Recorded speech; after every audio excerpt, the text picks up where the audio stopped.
Yeah, well, we just got Japan on 12 meters, which has been a while. Or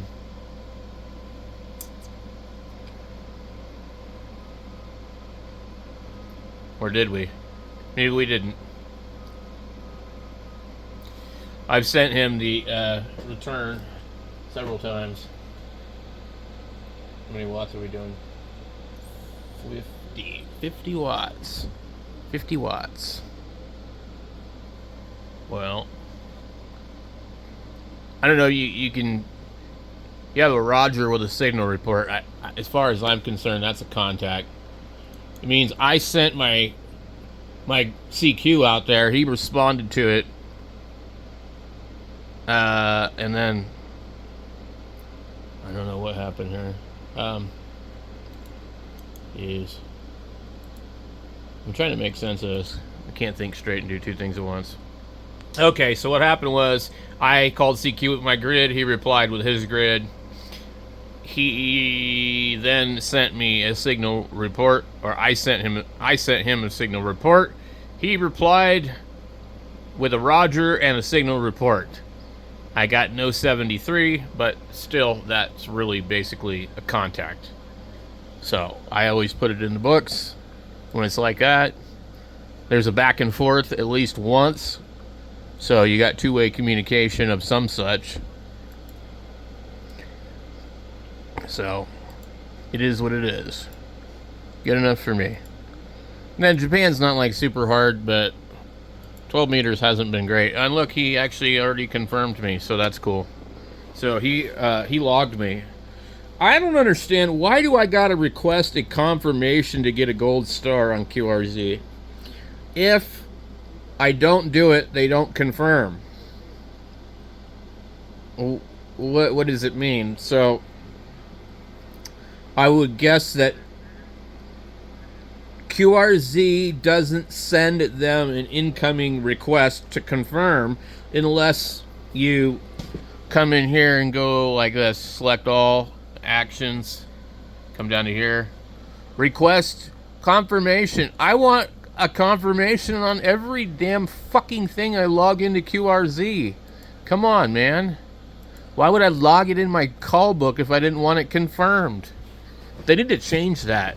I shouldn't have to come in here and request a confirmation every time. I know somebody's probably going to tell me, oh, dude, man, it's super easy to do blah, blah, blah. Well, honestly, I haven't searched for a solution to the problem. I'm just complaining, unfortunately. Maybe there's a solution. Maybe I should look for it.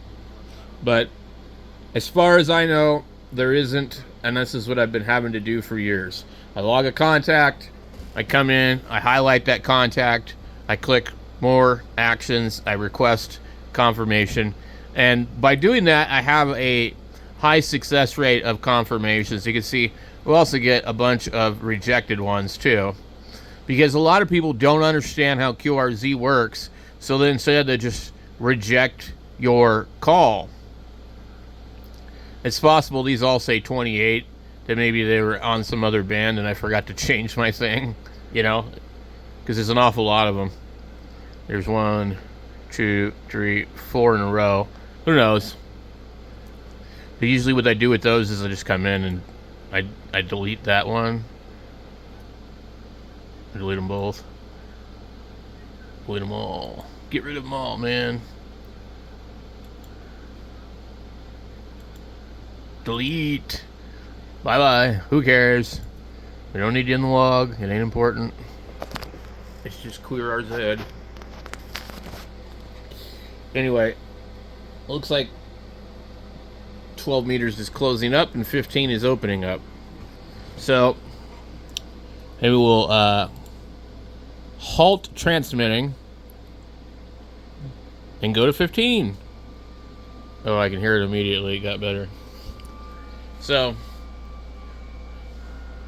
unfortunately, conversations and topics are so damn interesting on ham radio that this is what I'm relegated to doing. I mean, I've done a lot of stuff over the years. I've made a lot of contacts on phone. I don't really relate to 90% of the other people on ham radio. Let's put it that way. I just don't get it. We were talking about this earlier. These guys that were like talking about expensive watches and collecting expensive radios and, you know, all these different things, and I don't know. I don't get it. But most of these guys also are really, they want to show off for some reason. I don't know. And like, to me, it's ham radio. Where I'm out here to have fun and tinker with stuff and build stuff, and I'm not here to brag about anything. I'm just barely getting by, so I don't have anything to brag about. Anyway, so we could talk about your health problems. We could talk about the weather. We could talk about politics. We could talk about religion. That stuff's pretty much boring. And so what you're left with is a bunch of people that complain that FT8 sucks because it's just an exchange of numbers. Well, there's a reason there's a ton of people on there, because most of those people are pretty boring to talk to, and most of us would rather just make a contact with somebody and exchange a signal report than hear about your proctologist report or your doctor's report or your weather report, you know, or your political opinions, you know. So you might think FT8 is boring, but you're boring. I don't want to hear about your doctor visit. I don't want to hear about the weather. Isn't there something more important to talk about on ham radio? I mean, because, like, why would you spend, you know, several $1,000s to set up a station to just exchange weather and doctor reports? You know, you can do that over the internet for free. And none of these people seem to want to work on their equipment. They don't want to build antennas. They just, you know, they're not experimenters. They're just lids. And I don't really have time to sit and talk to a bunch of lids on the radio. Nor do I have anything that interests them for them to hear. See, it's a two-way street. I mean, if I sit here and talk about a radio I'm working on, they don't care, because they don't do that. They just either buy a new one or pay somebody else to work on it. So, unfortunately, ham radio has really, really changed a lot. I wasn't involved in the hobby back in the 80s, but I was around it a little bit, and I was reading books and reading magazines and, you know, stuff like that. So I can tell you for sure it has definitely changed. And even in the last 10 plus years that I've been involved in it, it has completely changed. When I got involved in ham radio, the concept of a software-defined radio was around, but there wasn't a 7300. There wasn't anything like that. But maybe the closest thing was they'd probably just come out with the FTDX 3000 and stuff like that has a horrible display. But anyway, so here I am doing FT8 on 15 meters. And now, I should probably mention that most of my activity on the radio is in the evening, which is completely different than what goes on during the daytime. If you're on the radio during the daytime, when a lot of us are working or doing other stuff, you can generally have pretty good conversations, but it starts to get a little bit ridiculous in the evening. But during the day, you might be able to get on 10 meters, 11 meters, or 12 meters, or 20 meters, or 15, if the bands are open, and make some DX contacts with people in other countries. And that, to me, is pretty cool. 10